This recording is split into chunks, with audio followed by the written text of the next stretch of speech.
산상수훈 9번째 시간입니다.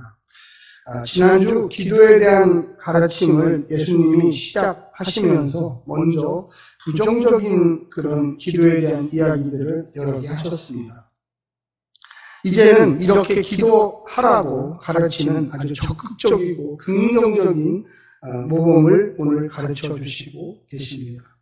AD 1세기 마태복음이 쓰여질 당시에 초대교회와 가장 대립되는 집단이었던 이 모세의 종교를 유지하는 이 회당 공동체, 납비 공동체는 기도를 할 때에 역시 문제점을 드러내는 일들이 많았습니다. 이것은 그 회당 공동체 안에서의 어떤 힘의 세력, 그들이 힘을 형성하고 있었던 사람과 힘을 없었던 사람들 사이에 기도라고 하는 하나님과의 그 개인적인 매개체를 이용해서 그들이 나는 의로운 사람이다 이것을 가르치는 것에 대해서 주님은 아주 부정적으로 이야기하기 시작했습니다. 그래서 너희가 사람을 의식하고 기도하지 말아라. 기도가 하나님을 바라보는 거지. 그리고 그와 같은 것을 외식의 기도, 또한 이방처럼 중언부언하지 마라. 그냥 했던 말도 하고 했던 말도 하고 하면서 하나님이 바보냐? 너희들의 중심을 보시는 하나님이다. 이렇게 또한 이야기하고 있습니다. 그리고 마지막에 가서는 골방으로 가라. 골방으로. 그래서 혼자 기도해라. 누구에게 보이려고도 하지 말고 너의 깨어진 심령을, 너의 진정한 소원을 오로지 하나님만이 알아들을 수 있도록 해라. 누구하고 같이 한다고 하면 상호 견제도 있고, 상호 갈등도 있고, 상호 경쟁도 있어요. 그런데 혼자 한다는 건 쉽지 않아요. 공부라는 것도 해보면 혼자 공부하는 학생이 공부를 잘해요, 사실. 근데 혼자 공부하기가 졸리기도 하고 재미도 없고 그렇습니다. 그러나 그것이 한번 습관화되고 무언가 그 깊이를 알게 되면 기도 역시도 정말로 파워 있는 기도가 어디에서 나오는지를 알게 됩니다. 이 회당 공동체의 기도를 가리켰던 이 랍비들, 선생님들은 추상적인 개념의 기도를 가르쳤어요. 추상적인 개념의 기도는 뭐냐? 이 땅하고 별로 관련이 없어요. 그러다 보니까 지식인들, 무언가 똘똘한 사람들, 이런 사람들은 잘할 수 있지만 매일같이 노동을 하고 매일같이 나가서 장사를 하고 매일같이 시장 어귀에서 내 물건을 팔아주십시오 이렇게 외쳤던 사람에게는 기도라는 것이 특별히 배우고 특별히 한가하고 특별히 무언가 그런 사람들만의 전유물처럼 기도로 받겠다는 거예요. 제가 어릴 적만 해도 좋은 면이었지만 기도원들이 참 많았습니다. 요즘에도 기도원은 있어요. 그런데 기도원이 과거에 30년 전, 40년 전보다 거의 기도원을 안 간다는 거예요. 요즘에 기도원들이 이 매물로 나온 데가 엄청나게 많습니다. 왜 그러느냐? 10,000평, 20,000평, 50,000평 이렇게 큰 산을 사놓고 기도원을 만들어서 거기다가 야영장, 기도실 많이 만들었는데 아무도 오지 않는다는 거예요. 여러 가지 물론 이야기가 있을 수 있겠지만 어떻게 보면 기도의 생활화, 내 현실 속에서 뿌리내서 기도하는 것과 그 산속에 가서 기도하는 것, 물론 공기도 좋고 집중하기도 좋고 여러 가지 좋은 면도 있지만 거리감이 생겼다는 거예요. 우리는 과거의 기도가 무언가 신적인 것이 내려온다고 생각했어요. 물론 내려오죠. 물론 하나님 주신 성령님이 있죠. 그걸 부정하는 건 아니에요. 그런데 그것을 너무 추상화시키다 보니까 예언을 해야 된다, 방언을 해야 된다, 병고침을 해야 된다. 무언가 우리의 삶과는 거리가 있는 것처럼 가르치게 됩니다. 무언가 특별한 것처럼 운전을 하면서는 기도를 못합니까? 내가 혼자 주님이 왜 답답하셨으면 골방에 들어가갖고 혼자 너 혼자 기도하라고 했을까요? 산으로 올라가서 기도해라가 아니었고 골방으로 가라고. 골방은 자기 집에 있는 한적한 곳이에요. 왜 주님은 특별히 어떤 특별한 장소를 찍어서 얘기를 했을까요? 무언가 분리라는 것은 그런 식의 분리가 아니라 삶 속에서의 거룩함과 경건을 분리하는 겁니다. 한마디로 좀 더 쉽게 얘기하면 이 땅에 우리가 있는 시간, 예를 들어서 직장에 갔는데 잠깐 점심시간 1시간이 생겼어요. 식사를 한 40분, 50분 하고 그 주변을 걸으면서 공원을 잠깐 10분 동안 걸으면서 소화시키면서 하나님, 내가 어떻게 오늘 하루를 살까요? 우리 회사에 이런 문제가 있는데 주님, 이런 문제는 어떻게 지혜롭게 주님이 원하시는 방법대로 해결할까요? 저녁에 주부들은 하루 일과를 마치고 설거지를 하고 샤워를 하고 9시 뉴스를 보고 일일 드라마를 보고 이런 게 아니라 그 짧은 시간 20분, 30분 동안 성경책을 펴놓고 오늘 요즘에 매일 성경 이사야를 하는데 한번 이사야 듣고 우리 조성배 목사가 설교하는 거 잠깐 듣고 그걸 가지고 주님, 우리가 하나님의 나라가 이 땅에 어떻게 와야 할까요? 내가 지금 생활하고 있는 이 짧은 시간에 몸이 필요하죠. 내일에도 자야 돼요. 밤 12시, 1시, 2시까지 기도할 수 없어요. 그 짧은 집중하는 시간 속에 이 땅에서의 하나님의 평화가 임하기를 기도하는 거예요. 할렐루야. 예수님의 기도, 오늘 주님이 가르쳐 주신 기도는 철저하게 이 땅에 뿌리를 내리고 있는 기도예요. 그래서 지난주에 우리가 이야기했지만 이렇게 이야기합니다. 10절 보면 나라가 임하옵시며 뜻이 하늘에서 이루어진 것 같이, 하늘에서 모두 다 뜻이 이루어졌어요. 그 뜻이 이 땅에서도 이루어지리이다. 할렐루야. 땅에서도, 하늘에서 하나님의 뜻이 다 이루어졌어요. 거기는 완벽한 하나님의 뜻이에요. 그런데 이 땅은 아직도 죄악들이 창궐하고, 아직도 거대 악들이 창궐하고, 아직도 분열과 분노와 아픔과 고통. 제가 많은 분들을 만나서 이야기해보면 다 마음에 한이 있어요. 고통이 있어요. 20년 전, 30년 전 아직도 해결되지 않은 그 찌끄레기 쓰레기 같은 그 분열되어진 그런 잡동사니들이 아직도 우리의 삶 속에서 돌아다니면서 계속 우리의 아픔을 건드리고 좌절을 건드리고 시시때때로 불쑥불쑥 튀어나와가지고 나도 모르는 사이에 그 감정에, 그 안 좋은 감정에 휘말려서 어떻게 할지 모르는 그런 분들이 너무나 교회 안에도 지금도 많이 있다는 겁니다. 오늘 본문을 쭉 보면 짧은 부분인데 그 안에서 용서하라고 하는 본문이 무려 2번이나 나와요. 이 짧은 몇 절 되지도 않아요. 그런데 용서하라. 이게 도대체 뭐야? 왜 우리가 용서해야 돼? 이 주기도문은요, 주님이 가르쳐 주신 기도는 7개의 기도로 구성되어 있는데, 지난주에 3개를 했습니다. 오늘 보면 11절부터 4개가 나와요, 4개. 그 4개를 우리가 조금 깊게 생각해 보면서, 과연 이 땅에서 하나님의 나라가 내 삶 속에서 추상적으로 머릿속에서 왔다 갔다 하는 하나님 나라가 아니라, 정말로 내 옆에 있는 부모님, 내 앞에 있는 남편, 내 옆에 있는 아내, 내 친척, 내 같이 일하는 동료들 10명, 그들과 내가 어떻게 하나님의 나라를 이룰 것인가를 우리는 고민해야 돼요. 예수님이 가서 나라를 구하라 하지 않았어요. 물론 그런 사람도 있겠지만 대부분의 초대교회 성도들에게는 가서 나라 구해라 이런 게 아니에요. 독립운동해라 이런 게 아니에요. 어떻게 보면 용서해요. 어떻게 보면 너가 악에서 빠져나와야 돼. 너가. 자, 그러면 우리 첫 번째 한번 같이 보겠습니다. 11절에 보면 오늘 우리에게 일용할 양식을 주시옵고, 우리의 기도하고 너무 틀리죠? 주님, 우리에게 몇 억을 주십시오. 우리는 이렇게 기도해요. 주님, 우리는 집 한 채를 주십시오. 이번에 꼭 당첨되게 해주십시오. 나쁜 기도 아니에요. 괜히 또 이거는 왜 목사님 그건 나쁜 기도가 아니에요. 좋은 기도예요. 그런데 우리 성도들의 기도는 가장 이 땅에 한 끼 기도예요. 한 끼. 주님, 우리가 오늘 배고프지 않고 살아가게 하시니 감사합니다. 오늘날처럼 우리 한국 사회의 자본주의가 엄청나게 발전된 나라에서는 이런 기도 안 해요. 누가 이런 기도를 합니까? 그냥 주기도문이니까 하죠. 그런데 초대교회 성도들은 대부분 노예였어요. 그들은 하루에 2끼 먹으면 많이 먹는 거예요. 2끼도 끼일수록 2끼지 아주 형편없는 식사예요.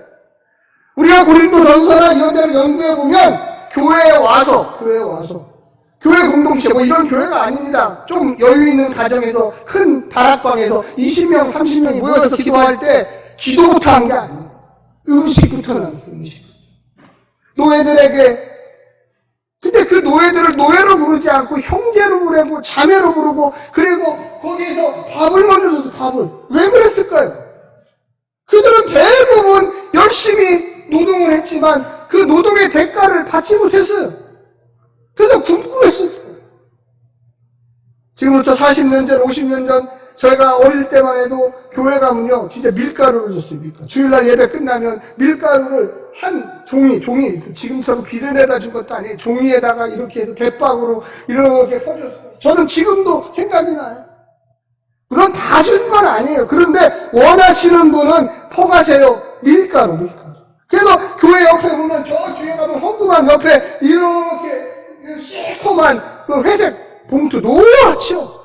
거기에 두 푸대씩 이렇게 있었어요. 그래서 거기다가 바가지를 꼭 놔요. 부끄러울까봐, 좀 있으신 분들이 다 나가면 가난하신 분들이 이제 슬슬 나가요. 왜? 해서 몰래 한 대박, 뭐 많이도 안 가져가요. 그냥 한 대박. 해서 집에 가서 그걸로 칼국수도 해 먹고, 이렇게 하는 그 모습이 지금도 어렴풋이 나요. 오늘 이 단어 중에는 이 오늘이라고 하는 단어가 아주 중요합니다. 오늘. 날마다. 하나님, 날마다 우리에게 일용할 하루 먹을 양식을 허락해 주십시오. 저는요, 성사님들을 자주 만나요. 뭐 일주일에 한두 명씩 꼭 만나고 그러는데, 제가 꼭 물어봐요. 그 나라는 지금 어떠세요? 코로나19 같은 이런 상황에서. 혹시 어려운 일, 지금도 제가 사진 같은 걸 이렇게 보면은, 지금도 인도 같은 데는 선교사님들이 하시는 일이 뭐냐? 그 쌀 조금 이만큼, 뭐 많이도 아니에요. PT병, 우리 아시죠? 콜라병. 거기다가 쌀을 넣어가지고, 그거를 가난한 성도들에게 갖다 나눠줘요. 그리고 고맙다고. 그럼 그 PT병 조그마한 거 하나가, 그 가족이 7명이에요. 우리는 한 끼도 안 돼요, 한 끼. 근데, 그 7명, 8명이 일주일씩, 2주일씩 그 조그만한 그 PT병에 들어있는 쌀로 생활하는 거예요. 저는 그것을 보면서 여기에 나오는 오늘 우리에게 일용할 양식을 주시옵고. 사랑하는 성도 여러분, 내가 얼마나 잘 먹는가를 한번 깨달으셔야 돼요. 제가 어저께 어디 신방을 갔었는데 저를 처음 보시는 분이 그러더라고요. 목사님, 살 좀 빼셔야 되겠습니까? 그래서 제가 얼마나 할 말이 없었는지. 그분은 건강에 대해서 얘기했겠지만 저는 죄 같아서 죄. 얼마나 답답해 보였으면 저를 보고 처음 보시는 분이 목사님 살 좀 빼십시오 이렇게 하는데 주님의 말씀처럼 들렸어요. 우리가 맨날 하는 얘기가 무엇을 먹을까 무엇을 고민할까. 사실은 초대교회 성도들은 오늘 하루 일용할 양식을 내게 주시옵소서. 예수님이 그걸 가르치라고 했던 거예요. 야, 납비 공동체, 회당 공동체, 서기관들, 바리새인들 그들은 다 부자였기 때문에 이런 기도하지 않았어요. 근데 가난하고 병들고 힘없고 나약하고 주님, 내가 하루라도 먹을 수 있는 양식을 주십시오. 한 끼를 주십시오. 우리가 얼마나 잘 사는지, 우리 한민족이 얼마나 풍성한지 이걸 깨닫지 못한다면 우리는 기도의 능력이 사라지는 이유를 알 거예요. 집에 가시면은 딱 한 끼 먹을 것만 있습니까? 냉장고를 열면 그 안에 그냥 가득하죠. 일주일에 한 번씩 음식물 쓰레기를 잔뜩 버려야 되는 그런 상황이 와요. 그걸 볼 때 우리는 어떻게 해야 될까요? 하나님, 너무 감사합니다. 이런 거 기도하지 않아도 될 수 있는 그런 상황이 왔고, 내가 누군가를 위해서 나눠줄 수 있고, 누군가를 아파하고 고통하는 사람에게 음식을 만들어서 갖다 줄 수 있는 그런 은혜를 주신 것을 하나님 감사합니다. 할렐루야! 두 번째는 뭡니까? 거기에 보면 이렇게 나와 있습니다. 12절. 우리가 우리에게 죄 지은 자를 사하여 준 것 같이 우리의 죄를 사하여 주시옵고. 여러분, 이 전제를 잘 봐야 돼요. 내가 먼저 누군가를 용서하지 않았다면 내가 하나님 앞에 기도할 때 나를 용서해 주시옵소서라고 기도할 수 없어요. 또 한 가지는 뭐냐? 하나님의 아들 예수 그리스도가 날 위해서 모든 죄를 지고 십자가에 죽었다는 것을 내가 믿고 있다는 거예요. 할렐루야. 여러분, 보복은 보복을 낳습니다. 미움은 미움을 낳습니다. 저 사람이 나를 미워했고 나에게 상처를 주었고 나에게 고통을 주었고, 그래 너도 두고 봐라. 내가 가만히 있을 것 같냐? 내가 너에게 똑같은 짓을 하리라. 이런 사람은 기도하지 않는 게 좋아요. 그런 기도가 무슨 응답이 됩니까? 그 응답되면 큰일 나잖아요.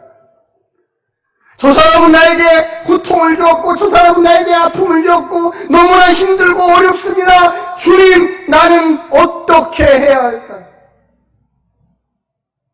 가만히 생각해 보니까 예수님이 나를 위해서 십자가에 죽었어요. 예수님이, 야, 너가 누구를 용서해야지 나도 너를 용서할 거다. 그걸 마음에 깨닫는 순간 내가 용서받기 위해서라도 내가 먼저 누구를 용서해야겠다는 마음이 들기 시작하는 거예요. 내가 저 사람한테 아픔을 받았으니까 그래 두고 보자 이놈. 내가 가만히 있을 것 같냐? 내가 너에게 10배를 갚아주리라. 우리가 이런 마음이잖아요, 보통. 근데 성도가 되면서, 예수를 알면서, 초대교회에 나오면서, 내가 행복한 교회에 나오면서, 아니지, 주님이 용서하라고 했는데 내가 용서를 해줘야지 용서를 또 받는다는데, 이런 고민이 없다면 기도의 능력이 없어요. 주님이 가르쳐 주신 기도하고 전혀 다른 이기적인 기도, 불평의 기도, 지난주에 했던 부정적인 기도, 외식의 기도, 바리새인의 기도, 서기관의 기도, 이 땅에 용서라고 하는 근본적인 것들을 행하지 못한다면 그 기도 아니에요. 우리는 착각하고 있어요. 기도가 막 2시간 주여 주시옵소서 그러면 준다고 생각해요. 왜 예수님의 기도는 그런 걸 안 할까요? 그러면 야 니들이 2시간씩 기도해라 내가 응답하겠다. 예수님이 이렇게 얘기했을 거예요. 예수님이 2시간 기도할 거 없다. 그게 뭐가 중요하냐? 내가 너희를 용서한 것처럼 너희도 먼저 용서해라. 할렐루야. 용서라는 그 안에 죄가 있다라는 거예요. 허물이 있다라는 거예요. 그럼 내가 너 좀 더 용서해 줄게. 너를 내 아들이라고 할게. 여러분 우리 한번 같이 읽어보겠습니다. 14절 한번 같이 한번 읽어보세요. 14절 잠깐 보여주십시오, 목사님. 시작. 너희가 사람의 잘못을 용서하면 너희 하늘 아버지께서도 너희 잘못을 용서하시려니와. 15절. 너희가 사람의 잘못을 용서하지 아니하면 너희 아버지께서도 너희 잘못을 용서하지 아니하십니다. 사실은 주기도문의 핵심을 많은 학자들이 여기서 지금 오늘날에 알았다는 거예요. 아니 왜 이렇게 분열이 많아요? 왜 이렇게 전쟁이 많아요? 왜 이렇게 이 텔레비전만 보고 있으면 하루 종일 싸우고 죽이고 뭐 내년에 대통령 선거가 이제 가까우니까 좌우로 갈려가지고 당마다 너 죽고 나 죽고 너 죽고 나 죽고 누구 나오면 누구를 어떻게 죽이고. 그걸 제가 보고 있으면은 우리나라는 저기서 살아남을 사람이 없겠다. 나온다고 하면 내가 나가도 나는 죽겠다. 내 초등학교 때까지 내가 누구한테 돈 5만 원 떼먹은 것까지 다 나오겠다. 우리는 어떤 사람을 도대체 여러분은 그런 거 보시면서 불안하지 않으세요? 저는 좀 불안해요, 솔직히.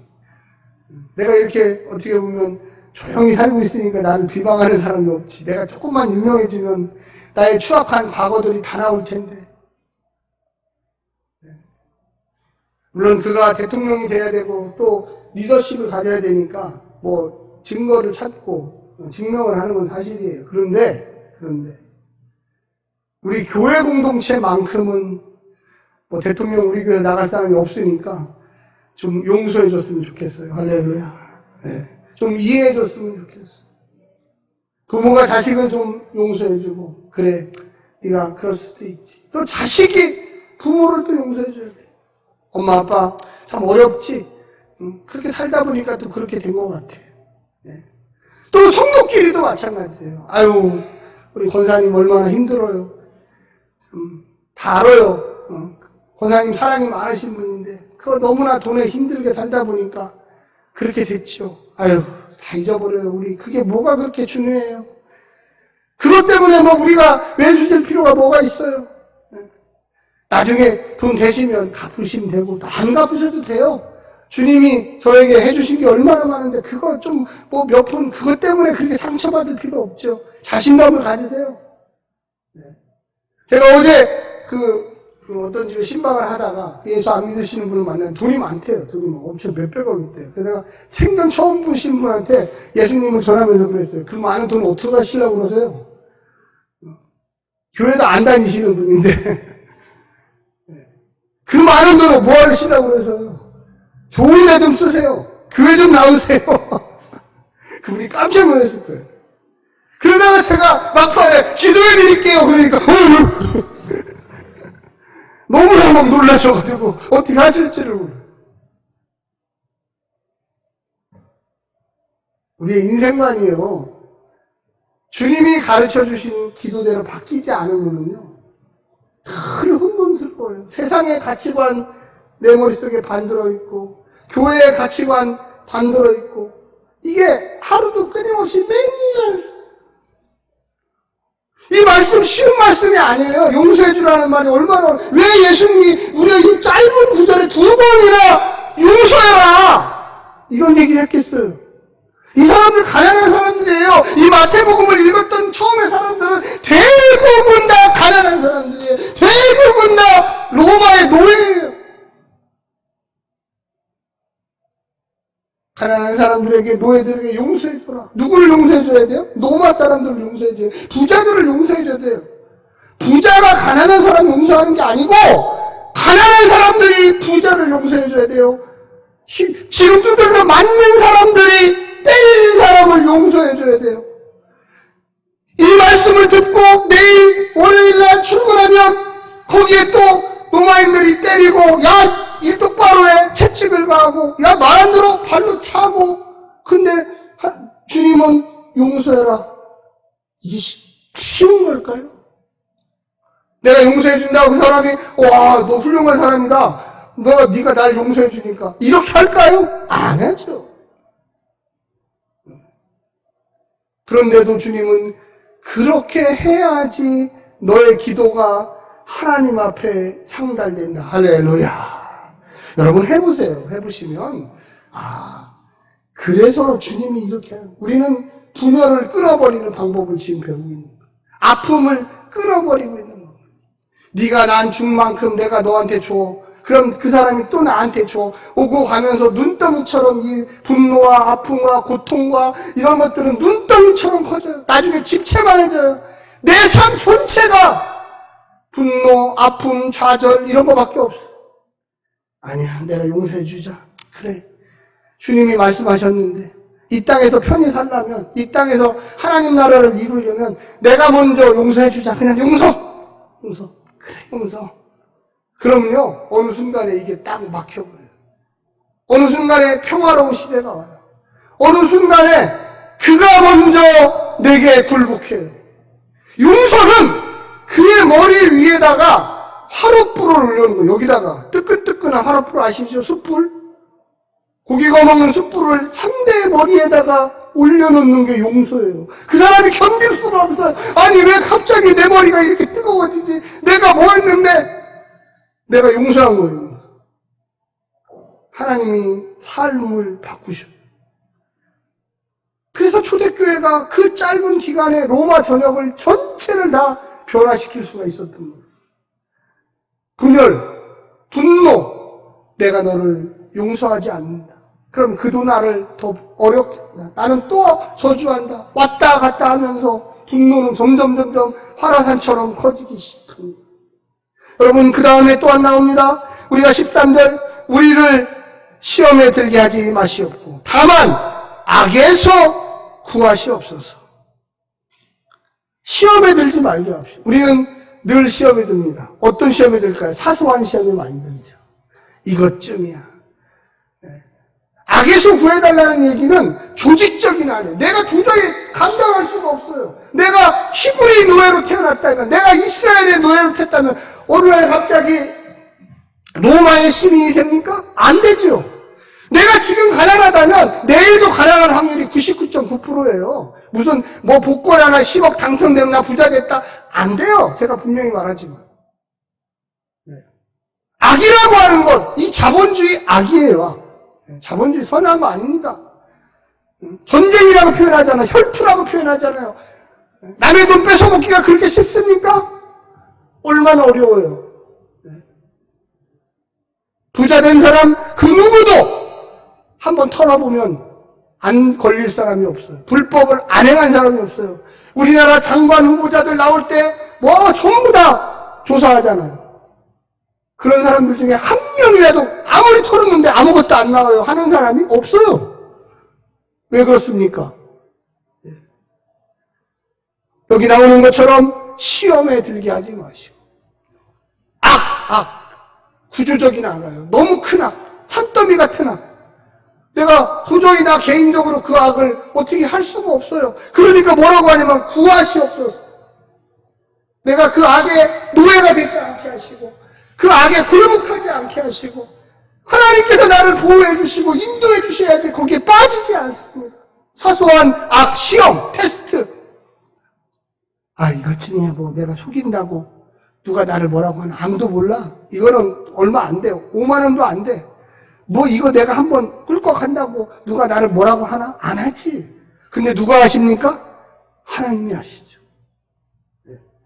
개인적인 악과 커다란 구조적인 악.